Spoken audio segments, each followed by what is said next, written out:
Welcome back to the deep dive. Hello again. We are tackling a massive topic today. We're jumping right into that really tangled web of treaties signed after World War One. And focusing particularly on the Treaty of Versailles, the one everyone kind of remembers. Exactly. It casts such a long shadow, doesn't it? Still debated. Constantly. And for this deep dive, you, our listener, sent us some absolutely incredible source material. We've got articles, bits from history books, even political cartoons from the time, so thank you for trusting us to unpack all of this. It's great material. And our mission here is, well, it's pretty clear. We want to understand how these treaties, especially Versailles, were actually seen at the time, back in 1919. Right. And then the crucial part, how our perspective, how we see it, has shifted since then, with all the benefit of hindsight and maybe the biases too. Exactly. Hindsight changes everything. Looking at the context in your sources, it really hits you how incredibly difficult that whole peacemaking process was in 1919. Larkin points this out: dozens of nations trying to sort out a settlement for the whole world. In a really highly charged emotional atmosphere right after this brutal war. And under huge time pressure, it sounds less like careful negotiation and more like, I don't know, global emergency room triage. That's a good way to put it. And Macmillan adds, they weren't just signing papers to end a war. They were wrestling with these enormous questions we still grapple with. Like what? Like, how do you contain nationalism? Is it even possible to outlaw war itself? Huge fundamental questions. Wow. Okay, so much bigger than just drawing lines on a map. All right, let's dig into this. Let's start with how the treaty was viewed right then as the ink was drying, around 1919, 1920. Yeah, let's do that. Because it's easy now to just focus on the negatives, isn't it? Yeah. But the sources you sent make it clear there were stated aims, good intentions, even acknowledged later by historians like Larkin. Good intentions like what? What were they actually trying to achieve? Well, the big one was a genuine effort to stop another war like that happening again, prevent future conflict. Okay. And how did they try to do that specifically regarding Germany? The main tools were, well, dismantling Germany's war machine, so severe limits on their army, navy, air force, giving away significant chunks of territory in Europe. And their colonies, too. Oh yeah, their entire overseas empire, gone. Plus, demanding massive financial payments, reparations initially said to be paid over decades. So hit their military, their land, their wallets. And it wasn't just Germany, right? The sources mentioned Germany's allies were also broken up. Absolutely. The Austro-Hungarian Empire, Oh. gone. The Ottoman Empire, carved up. It led to a whole bunch of new countries appearing on the map. The old imperial structure was basically finished. A complete redraw.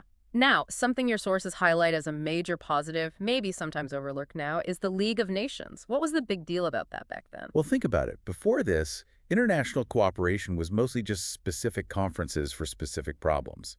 The League was, well, totally new. A permanent parliament of nations. A place for countries to talk things out instead of fighting? That was the idea. A truly world-changing concept. And you can draw a direct line from the League to the UN today.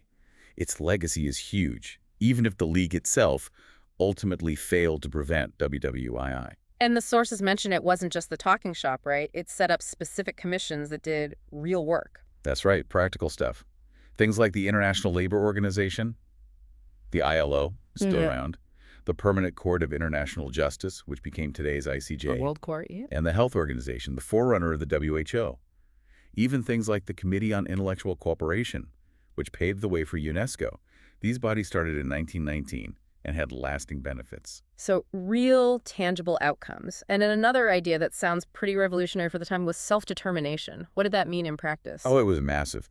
The principle that peoples, ethnic groups, nationalities, not emperors or kings, should decide their own future, their own government. So sovereignty shifts from royalty to the people themselves. Exactly. This idea directly led to creating new states, like Poland, Czechoslovakia, Yugoslavia, out of the wreckage of the old empires. It was a fundamental shift. And the sources even mention Article 19, a way to change the treaty later. It wasn't set in stone. Correct. Article 19 allowed the League to advise reconsidering treaty terms if they became a danger to world peace. So there was some built-in flexibility, at least in theory. Okay, so you've got these ambitious goals, new structures like the League, groundbreaking ideas like self-determination. But how did actual people react when the treaty was signed? The sources show it wasn't all positive. Definitely not. A really mixed picture. Sure, there were celebrations in London and Paris, But Source 11 points out that even in Britain, many ordinary folks had reservations. Reservations like what? Well, some felt Germany hadn't been punished enough. Remember the sheer costs of the war, the loss of life? Yeah, that comes through loud and clear in Source 13, the Daily Mail headline. Germany deserves war makers must be made to suffer. A real thirst for vengeance. Absolutely.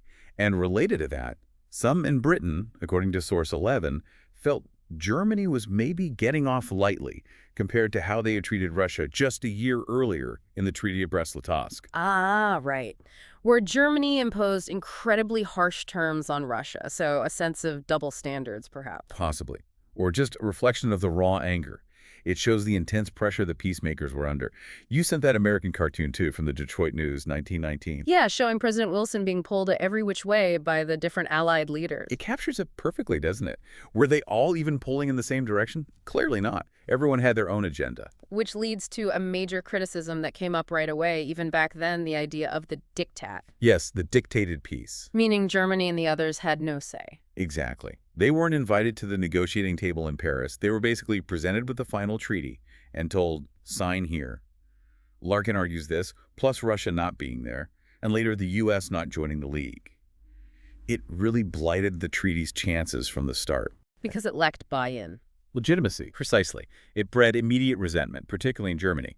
So, summing up that view at the time, you have genuine hope, real achievements like the League, but also fierce public anger, demands for even harsher terms, and this fundamental criticism of the process, the diktat. A really complex, volatile mix. Yeah. Okay, that's the view then. Now let's shift gears.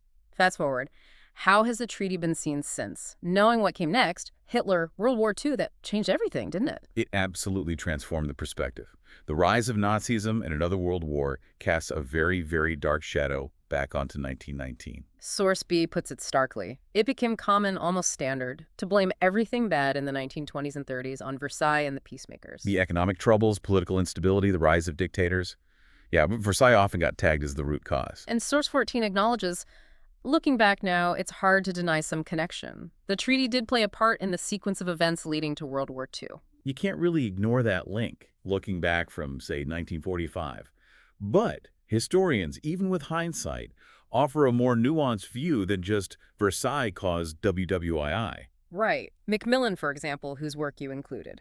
She says, look, the peacemakers made mistakes. Of course they did.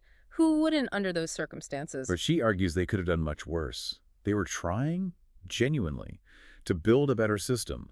And crucially, she says they couldn't predict or control the future. What happened next was down to the leaders who came after 1919. That's her point. The war in 1939 wasn't just baked into the treaty. It resulted from 20 years of decisions and failures to make decisions by their successors. Steiner makes a similar point, right?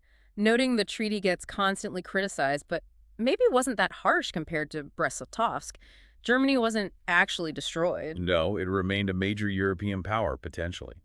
Steiner's key criticism is that the treaty failed to solve certain fundamental problems, especially what to do about Russia, which wasn't part of the settlement.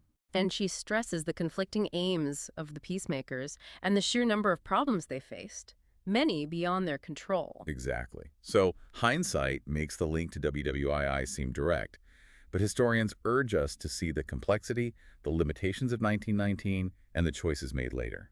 And your sources also list specific defects in the treaty that became clearer with hindsight, flaws that contributed to the later problems. Yes, things that, looking back, seem like weak points. We mentioned the diktat aspect already, the lack of German participation. Hindsight says that really undermined its legitimacy from day one. Another big one highlighted is the minorities issue.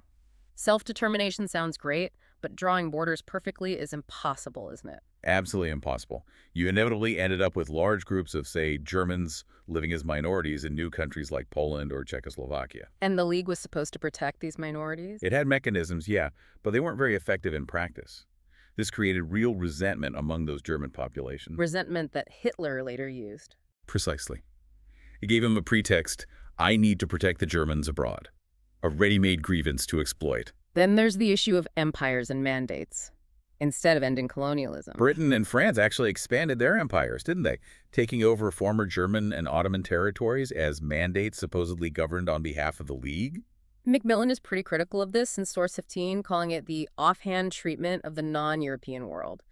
She argues it sowed seeds of resentment we're still dealing with today. Yeah, drawing lines on maps in Africa or the Middle East, like creating Iraq by throwing different groups together without much regard for the people living there. Consequences echo down the years. Enforcement is another defect listed. The treaty itself didn't have an army to back it up. No, it relied entirely on the willingness of the Allied powers, mainly Britain and France, to enforce its terms, like German disarmament or reparations. And did they? Well, initially sometimes. France occupied the Ruhr Valley in 1923 when Germany defaulted on payments. But that will wasn't consistent. As Germany started to rearm under Hitler, the Allies were divided and hesitant. There was no unified mechanism to stop him early on. Which connects to resentment, another key point. We mentioned German resentment, the stab in the back myth, the anger that fueled extremist groups. Yes, the Dolch das Legende. And early uprisings like the Kapp Putsch or Hitler's Munich Putsch. That bitterness was a powerful political force. But there was a flip side, too. Some in Britain and France eventually felt the treaty was too harsh. Exactly, particularly the reparations. By the 1930s, a significant body of opinion, especially in Britain, felt Germany had been unfairly treated. And this feeling, arguably, made them more willing to appease Hitler, to giving the benefit of the doubt when he started breaking the rules. A reluctance to enforce a treaty they themselves had come to doubt. That's a difficult dynamic. Another point raised is almost a downside of self-determination. Creating lots of new, smaller states in Central Europe. Yeah. Were they strong enough? Often, no, they were vulnerable. It sort of created a power vacuum between Germany and Soviet Russia, and these smaller states often lacked the strength to resist a resurgent Germany later on. Then there's the economic failure. Reparations caused instability. Did the treaty or the League do enough to help Europe recover economically? Not really, according to the sources. The League's economic work wasn't on the scale needed. Reparations destabilized the German economy early on, which had knock-on effects. And the U.S. involvement later, the Dawes Plan, wasn't a simple fix either. Well, it helped stabilize German payments for a while by providing U.S. loans. But, and this is a crucial irony the sources point out at the same time, the U.S. insisted Britain and France start repaying their massive war debts to the U.S. Which hurt their economies. Crippled them financially, yes. It meant less money for their own defense spending, right when Hitler was secretly rearming Germany. And finally, maybe the biggest factor looking back. The USA, Wilson goes home, treaty in hand. And the Senate refuses to ratify it. Wilson failed to get it through. The U.S. never joined the League of Nations. They went back into isolationism. Pretty much. This massively weakened the League and the whole treaty system from the outset. The world's rising economic power wasn't formally backing the peace settlement. And then the final blow, the U.S. economy itself collapses in 1929, the Great Depression. Which was global. Massive unemployment, poverty, despair. And the sources are clear. This economic catastrophe was a key factor, maybe the key factor, in pushing extremist parties like the Nazis into power in Germany. Wow. So you really see that stark contrast at the time. Hope, new ideas, anger, flaws in the process. With hindsight, a focus on failure, the road to WWII, but with historians adding layers of complexity about later decisions and unforeseen consequences. That's a powerful lesson in how perspective changes. As Source B says, the peacemakers in 1919 had to deal with reality, the messy, difficult reality right in front of them, not some ideal what if. They were under unimaginable pressure, easy to judge from a century later. Very good. Okay, this has been a fascinating deep dive. We've really looked at Versailles and the post-war settlement from both angles, how it seemed then and how it seems now. And your sources showed both sides clearly. The genuine, even groundbreaking attempts at peace the League, self-determination, but also the deep flaws that caused immediate problems and contributed to future ones. The diktat issue, minorities, enforcement problems, the huge resentment it created, the economic fallout. And how hindsight, while sometimes simplifying things, helps us see how those flaws played out, often interacting with later events and decisions in ways the original peacemakers couldn't have predicted. So wrapping this up, what does it all mean for you thinking about this history today? Here's maybe a thought to leave you with based on everything we've discussed from these sources. If this major effort to build peace after a terrible war, an effort with some good intentions, facing incredible complexity under intense pressure, could end up being viewed so differently, and arguably contribute to even greater conflict. What does that tell us about just how incredibly difficult it is to make and keep peace in our own world today? A sobering thought, and a challenge that haven't gone away. Not at all. Thank you for joining us for this deep dive.